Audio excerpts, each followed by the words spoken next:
One of the most famous and widely covered stories of all time has to be the story of D.B. Cooper, the man who hijacked a plane in the 1970s and then parachuted out of it with $200,000 in stolen cash, never to be seen again. But what if I told you that there's a very similar story from the Philippines that's also extremely interesting? It's just for some reason much less well known. Well, that's exactly the story that I'm covering this week. And I'll say this right now, I was really surprised when I saw that just a small handful of YouTube videos have ever covered this before, because it's an extremely detailed first-hand account, and let me just say this, it is a wild ride. So without further ado, settle down, make yourself comfortable, grab yourself a snack. Welcome back, guys. My name is Andy Jiang, and this is Hidden Stories.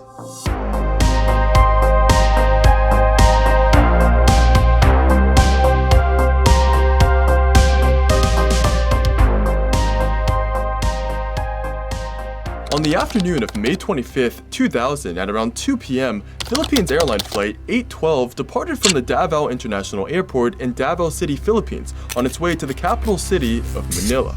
Now, this was supposed to be a very routine and short flight, lasting around 90 minutes. But around an hour and 15 minutes into the trip, just 15 minutes before the plane was scheduled to arrive in Manila, the passenger sitting in seat 28G suddenly stood up. To the confusion of the people around him, he had put on a blue ski mask as well as swimming goggles over his eyes. And this confusion immediately transformed into sheer terror when people saw the man holding both a gun and a grenade in his hands as he began to make his way to the forward galley at the front of the plane, which was the small curtained area that led to the pilot's cockpit. At that very moment, the two people in the forward galley were a flight attendant named Margaret Bueno and a flight attendant trainer named Ida Bernasconi. Extremely ironically, Ida was literally right in the middle of explaining to Margaret what to do in the purely hypothetical situation of a plane hijacking when the masked man suddenly ripped open the curtain to their small enclosure. To the two women's sheer shock and bewilderment, he immediately moved to the flight attendant Margaret's side and pointed his gun at her, telling them that this was a holdup.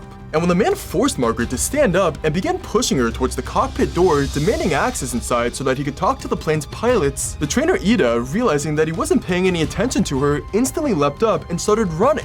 In that moment, faced with a real-life armed hijacker for the very first time, all of the training that she had so calmly relayed to Margaret just a few minutes earlier completely went out the window.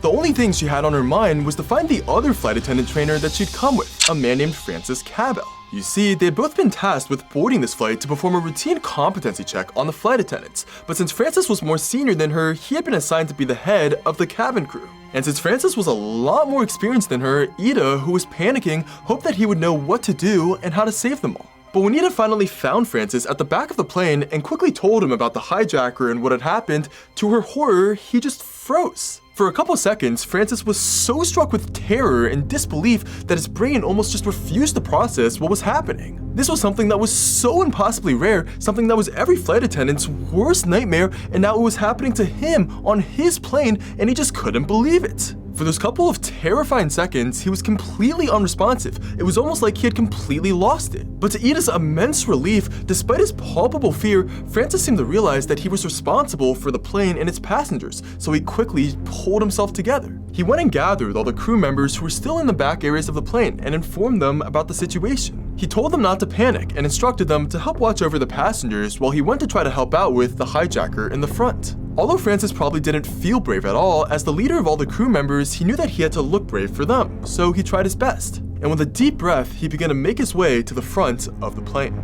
When Francis got to the cockpit, the very first thing he saw was the masked hijacker pointing his gun at a guy named Captain Butch Generoso, who, like Francis, had also been on the flight as a trainer, but had been doing a competency check on the plane's pilot instead of the flight attendants. The plane's pilot himself was also there, as well as his co-pilot. But the very moment the hijacker saw Francis, he was startled and immediately shifted his gun onto him instead, warning him, as well as everyone else there in Filipino, that if they tried anything, quote, "we will all die." The instant Francis saw the barrel of the gun staring straight at his forehead, every little bit of confidence and bravery that he had managed to muster up completely disintegrated. Again, just like earlier, he became so unimaginably frozen with fear that he could no longer think, much less move to actually do anything. Although he couldn't see the hijacker's actual face, he could see his cold, sharp eyes through his swimming goggles and knew that he was 100% serious with his threat. And in that moment, images of Francis's 3 children, his parents, his brother, and his 2 sisters suddenly appeared in his mind, followed by an immense feeling of sadness that they would all be left without him. But something in Francis's mind had been quietly nagging at him ever since he had arrived to the cockpit,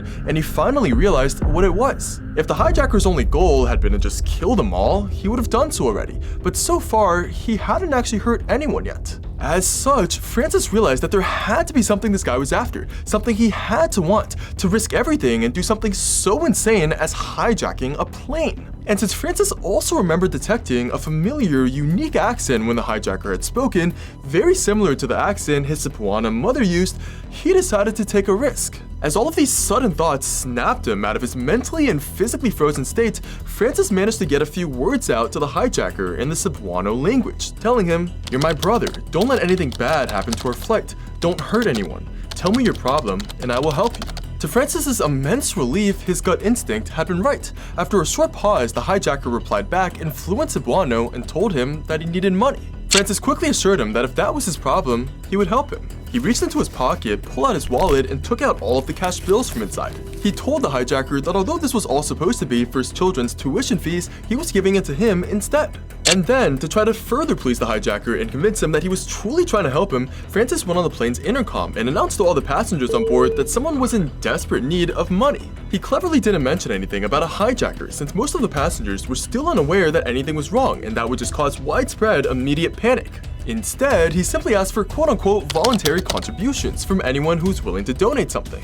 And as the flight attendants went around to collect these contributions, since there were a total of 278 passengers, with the passengers who actually knew what was going on donating everything they could, it was actually amounting to a solid amount of money for the hijacker. But as this collections process was going on, back in the cockpit, the man was still not satisfied. For some unspecified reason, he demanded that the pilots fly the plane back to Davao City, where it had taken off from. But when he was told that since this was a shorter flight that was already supposed to be over, there simply just wasn't enough fuel left to make that trip, he became furious and went into a rage, threatening everyone even more with his gun and his grenade. As Francis was with the hijacker in the cockpit while the money was being collected, he noticed 2 more things about him. The first thing was that he seemed extremely unstable, and his emotions were just fluctuating everywhere.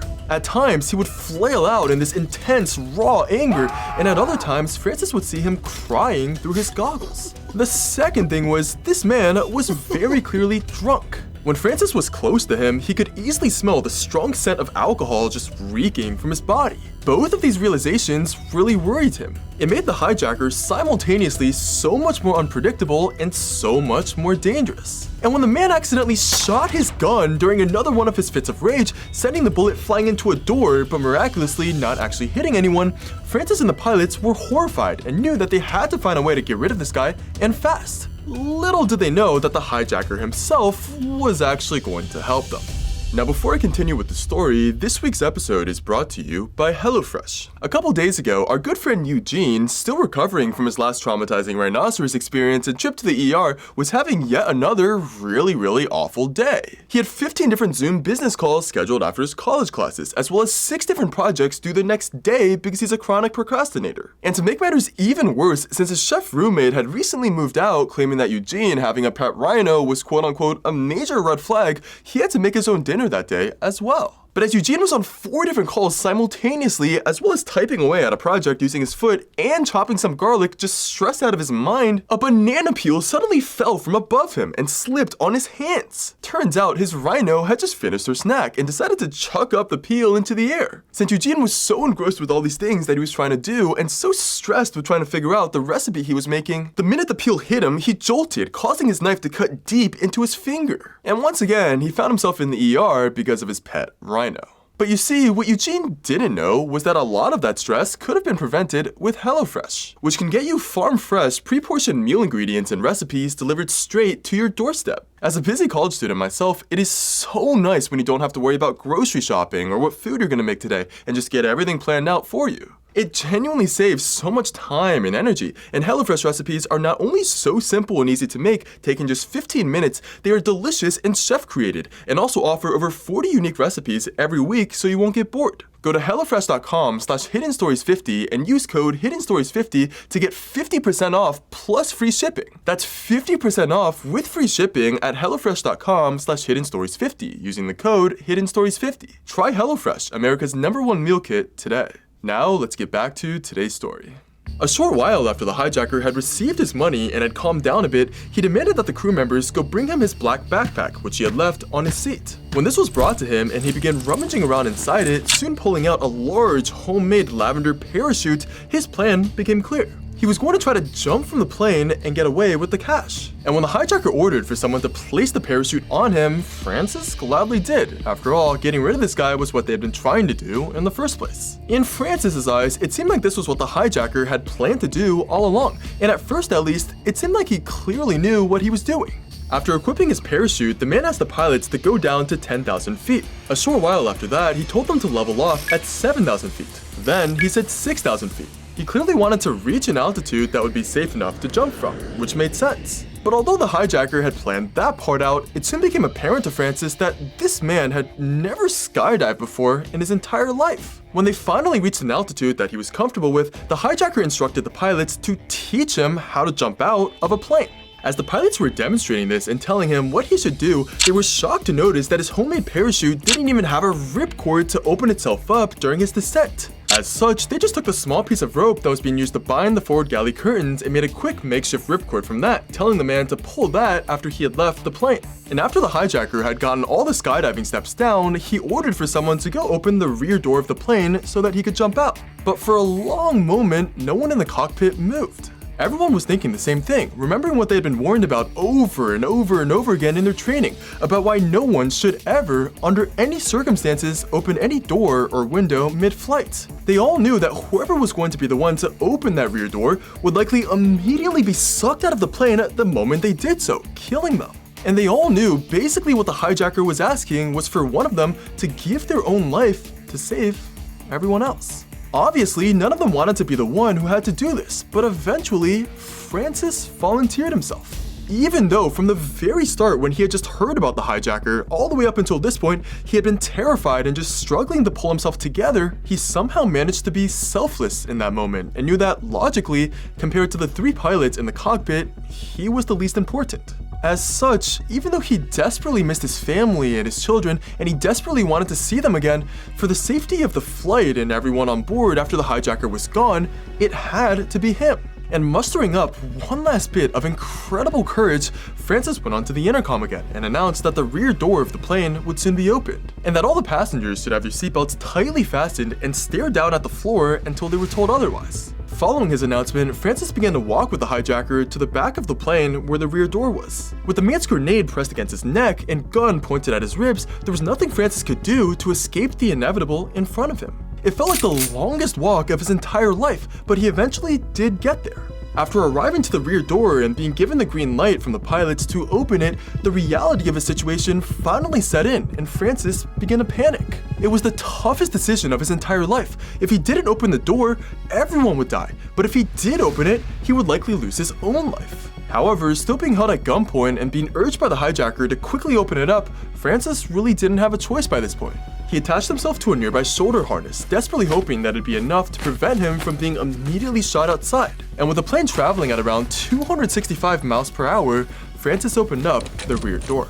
In an instant, the sudden decompression of the plane swept Francis off his feet and violently pulled him towards the open doorway, with only his harness just barely able to keep him from flying away. The pressure was so strong that the rear door itself had been completely ripped off of his hinges and sent flying back inside the plane, just barely missing him. As Francis frantically tried to cling on to the shoulder harness that was his lifeline, he spun his head around looking for the hijacker, and was surprised to see that the man had backed up far away from the now hole in the plane. Apparently, the guy hadn't known just what would happen when the plane's door was opened, and the extreme pressure and raging winds had surprised him and made him have second thoughts about jumping. However, when Francis shouted at him, "The door's open, you may now jump off the plane," he seemed to regain his composure and started to step back towards the doorway.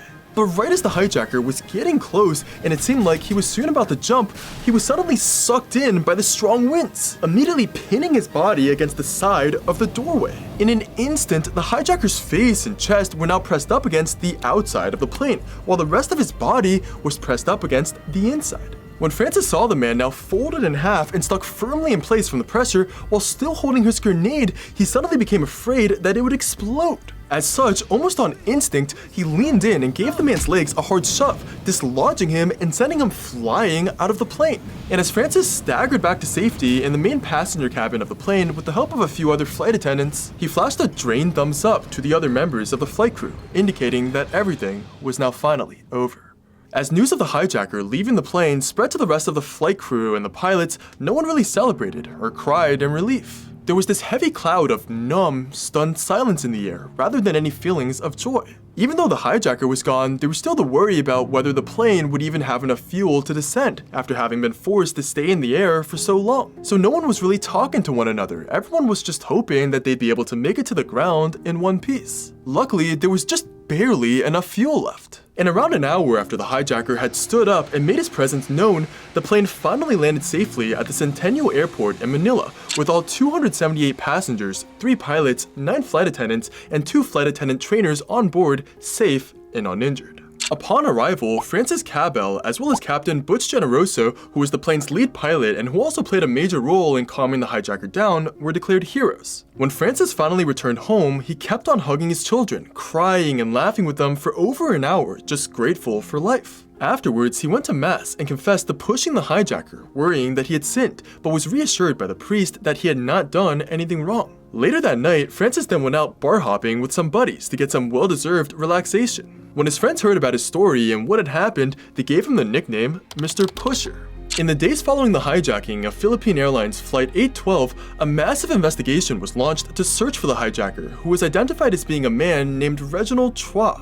Although it was initially unknown whether Reginald had managed to survive the fall from the plane or not, this question was answered 3 days later when his body was discovered in a field. Turns out his homemade parachute had malfunctioned in midair, costing him his life. And the money that he had confiscated from the crew members and passengers was never recovered, and it's unknown whether it was looted by locals or just went unreported by corrupt cops. Shortly after the news of Reginald's hijacking and death spread across the Philippines, Reginald's mom and brother actually came out and gave interviews to provide more context to his actions. They stated that ever since Reginald's dad had been murdered over a business rivalry 7 years earlier in 1993, and the local police had been unable to arrest and punish the people who were responsible, Reginald had stopped going to school, and he fell into a deep hole of pain and anger.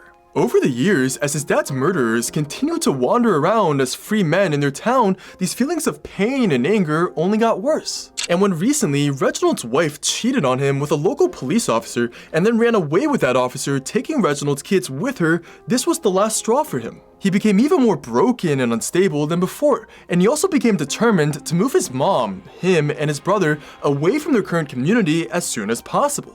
They would still regularly see the men who had killed his dad, and Reginald felt that that was unacceptable. However, when he saw no quick option to get the money that they needed to move, he decided he would hijack a plane. Reginald's mom would later say, "He loved me. He loved his parents. That's why this happened. He was a good son. I cannot say anything against him." With that being said, I hope you found this week's story interesting. If you're new here, hi, my name is Andy. I tell bizarre true hidden stories once a week. As always, let me know your thoughts, comments, feedback, story suggestions down below, and you can also check out past episodes of Hidden Stories that you may have missed in the link in the description. Take care, guys. I'll see you guys soon.